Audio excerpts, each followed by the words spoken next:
भैया एक विवाद हुआ है गौरीगंज कोतवाली क्षेत्र में जिलाधिकारी के साथ, क्या है पूरा बताओ। आज दिनांक 18/6/2025 को थाना गौरीगंज अंतर्गत वार्ड नंबर 13 माधवपुर गांव में तहसील सदर की राजस्व टीम एक भूमि विवाद के निस्तारण के संबंध में गई हुई थी।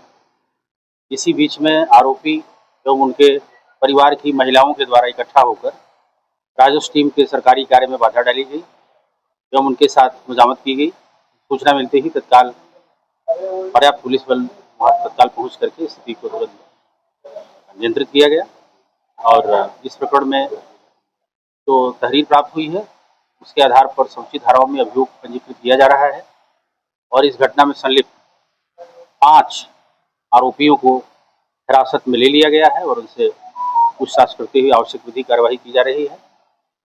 इस प्रकरण में साक्ष्यों के आधार पर अन्य विधिक कार्यवाही पूरी तत्परता से और कठोरता से की जाएगी।